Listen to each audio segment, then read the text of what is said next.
rule number 31, talking about SVM, that is how to use will and shall. How to use will and shall. That is to indicate mere future action, we use I or we use shall. Or sometimes we also use you will.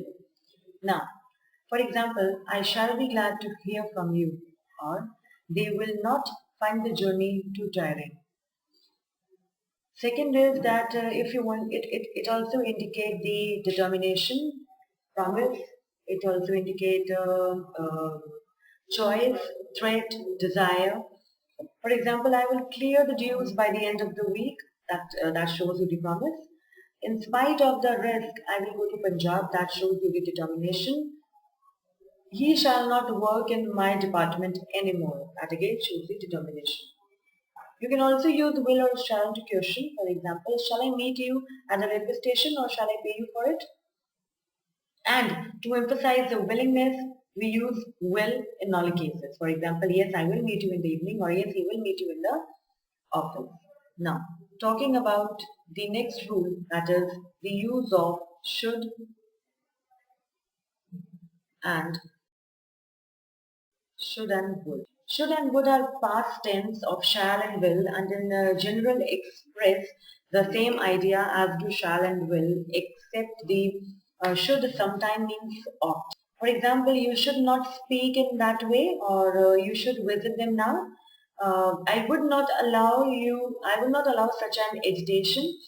Every day I would go jogging in the morning. So in first person always use should with the word glad, pleased, like, etc. Now, coming to the other point, other rule. Now, here we'll talk about adjective and adverb. Adjective and adverb function as modifier, that is, they qualify or restrict the meaning. Adjectives modify nouns and pronouns. Adverbs modify mainly verbs, adjectives, and other adverbs. Now, talking about rule number 33, that is when referring to two person, place or thing, use the comparative form. When referring to more than two, the superlative form. If you are talking about two person, then you can use comparative form. And more than two, in that case you can use superlative. In that case you can use superlative form. For example, Rajas is the taller of the two, and that is the most efficient method that could be devised. That means not more. You cannot use it more because you are talking about something which is uncountable. Next, was a Monday or Tuesday warmer, or today is the warmest day of the year. Next is like some adjectives and adverbs from their very meaning allows no comparison. For example, round, unique, square, perfect, completely, universally, correct, and etc. Such words may be modified in meaning, however, by such adverbs as hardly, nearly, or almost in order to suggest an approach to the superlative. So, it is almost a square table. That means you cannot use most or more. That design is very nearly unique, or this plate is almost round. So if I talk about rule number 34, here I have said that there are few adjective and adverb which from their meaning allow no comparison.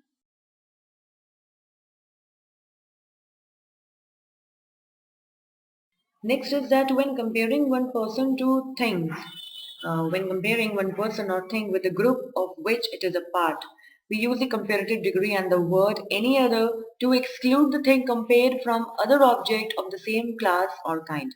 In other words, in a comparative construction, we must be sure that if A and B are compared, A is not included as part of B. For example, this coffee has a better flavor than any other coffee in the market. Any other coffee in the market, that means you are excluding the coffee you are taking at that time. Yes. For example, Ludhiana is more populated than any other city in Punjab. That means you're excluding the word Ludhiana. So let's write it in an easy form, that is That is, whenever you make a comparative construction, we must make sure that if A and B are compared, if A and B are compared, A is not included as part B.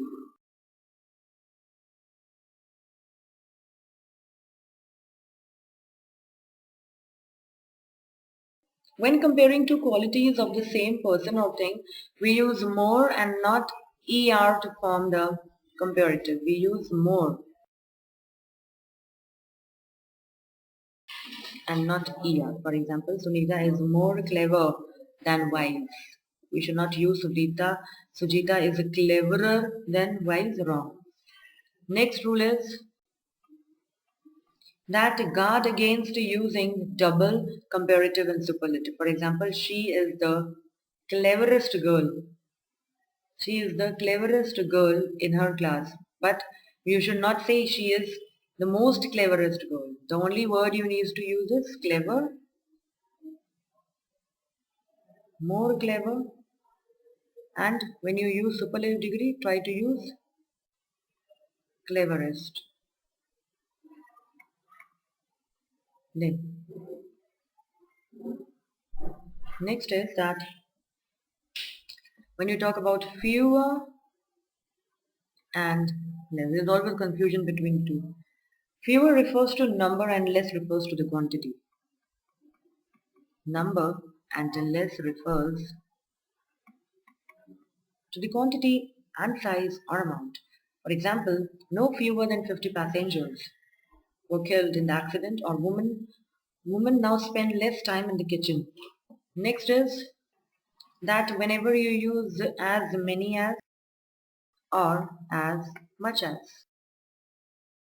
many as expresses a number, whereas again much expresses the quantity. For example, you have to collect as many stamps as possible, or of the 30 students, as many as 10 have failed.